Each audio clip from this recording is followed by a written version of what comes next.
Bahrain Roundup, brought to you by Lulu Exchange and Lawrence Center for Global Education.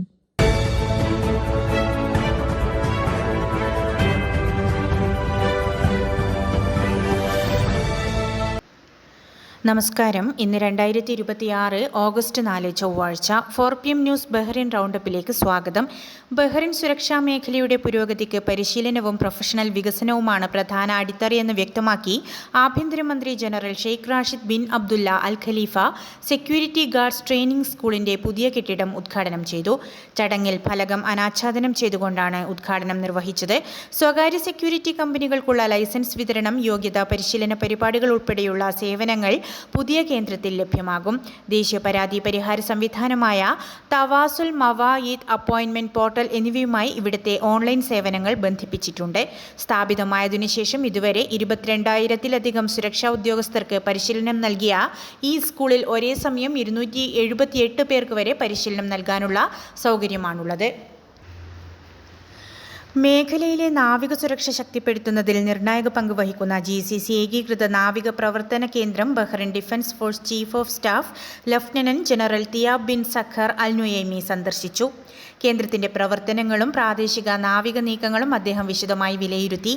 GCC രാജ്യങ്ങളിലെ നാവികസേനകൾ തമ്മിലുള്ള ഏകോപനം, കപ്പൽ ചാലുകളുടെ സുരക്ഷാ ഭീഷണികൾ നേരിടാനുള്ള സജ്ജത എന്നിവയെക്കുറിച്ച് ഉദ്യോഗസ്ഥർ വിശദീകരിച്ചു. അത്യാധുനിക സാങ്കേതിക വിദ്യ ഉപയോഗിച്ച് പ്രവർത്തിക്കുന്ന ഈ കേന്ദ്രം ഗൾഫ് രാജ്യങ്ങൾ തമ്മിലുള്ള ശക്തമായ പ്രതിരോധ സഹകരണത്തിന്റെ ഉത്തമ പ്രതിഫലനമാണെന്ന് ചീഫ് ഓഫ് സ്റ്റാഫ് പ്രശംസിച്ചു. കഠിനമായ വേനൽച്ചൂടിൽ നിന്ന് തൊഴിലാളികളുടെ ആരോഗ്യം സംരക്ഷിക്കാൻ നടപ്പിലാക്കിയ ഉച്ചവിശ്രമ നിയമം പാലിക്കുന്നുണ്ടെന്ന് ഉറപ്പുവരുത്താൻ തൊഴിൽ മന്ത്രി Yusuf bin Abdul Hussain Khalaf വിവിധ നിർമ്മാണ മേഖലകളിൽ നേരിട്ടെത്തി പരിശോധന നടത്തി. ഓഗസ്റ്റ് 31 വരെ ഉച്ചയ്ക്ക് 12 മണി മുതൽ വൈകിട്ട് 4 മണി വരെ പുറംപണികൾക്ക് ഏർപ്പെടുത്തിയ വിലക്ക് അവലോകനം ചെയ്ത മന്ത്രി തൊഴിലുടമകൾ കാണിക്കുന്ന പ്രതിബദ്ധതയെ പ്രശംസിച്ചു.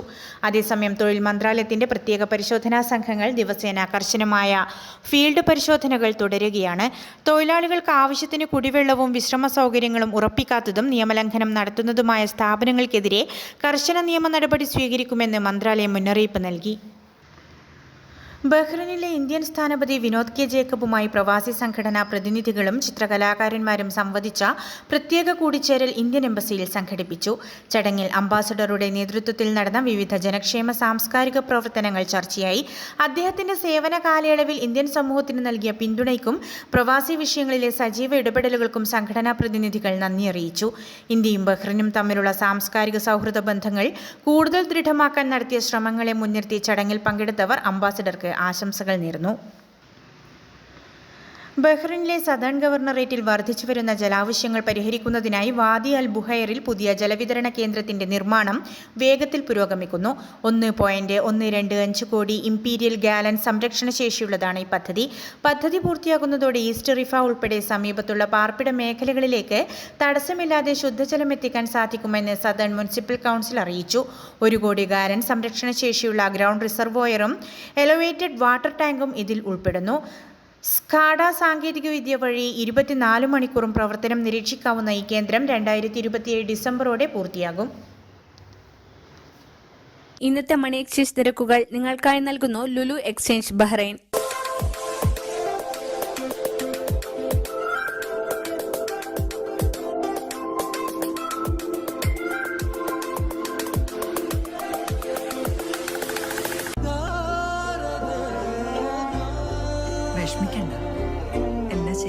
Lulu Money.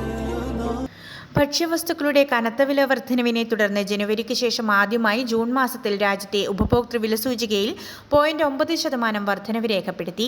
മെയ് മാസത്തെ അപേക്ഷിച്ച് ജൂണിൽ ഭക്ഷണത്തിന്റെയും മദ്യതര പാനീയങ്ങളുടെയും വിലയിൽ 6.5% വർധനവാണുണ്ടായത്. വിനോദം, വീട്ടുവാടക, ഇന്ധനം, ഫർണിച്ചർ മേഖലകളിലും ചെറിയ രീതിയിൽ ചിലവുയർന്നു. 2026 ആദ്യ 6 മാസങ്ങളിൽ 4 മാസങ്ങളിലും വില സൂചിക ഉയരുകയായിരുന്നു. മാർച്ചിൽ ഭക്ഷണ സാധനങ്ങൾക്ക് 4.8%, ഏപ്രിലിൽ വിനോദമേഖലയിൽ 22.5% വർധനവുണ്ടായി. മൊത്തത്തിൽ ആദ്യ പകുതിയിൽ ഭക്ഷണത്തിനും ഗതാഗതത്തിനും ഹോട്ടൽ സേവനങ്ങൾക്കുമാണ് ഏറ്റവും കൂടുതൽ വിലക്കയറ്റം അനുഭവപ്പെട്ടത്.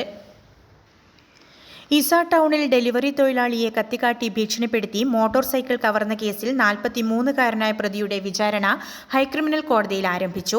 കഴിഞ്ഞ ഏപ്രിൽ 14-നായിരുന്നു കേസിനാസ്പദമായ സംഭവം. 21-കാരനായ ഡെലിവറി ജീവനക്കാരനെ ഭീഷണിപ്പെടുത്തി കമ്പനിയുടെ ബൈക്കുമായാണ് പ്രതി കടന്നു കളഞ്ഞത്. മുൻപും കേസുകളിൽ ശിക്ഷ അനുഭവപ്പെട്ട പ്രതിയെ തിരിച്ചറിയൽ പരേഡിലൂടെയാണ് ഇരയായ യുവാവ് തിരിച്ചറിഞ്ഞത്. നിലവിൽ കസ്റ്റഡിയിലുള്ള പ്രതിയെ ഓഗസ്റ്റ് 10-ന് കോടതിയിൽ ഹാജരാക്കാൻ ഉത്തരവിട്ടിട്ടുണ്ട്.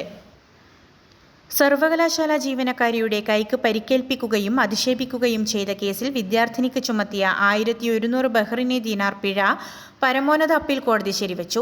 കഴിഞ്ഞ ഒക്ടോബറിലായിരുന്നു സംഭവം.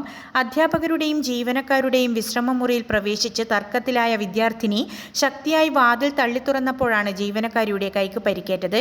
ആക്രമണത്തിൽ ജീവനക്കാരിക്ക് 3% ശാശ്വത വൈകല്യം സംഭവിച്ചതായി ഫോറൻസിക് റിപ്പോർട്ടിൽ കണ്ടെത്തിയിരുന്നു.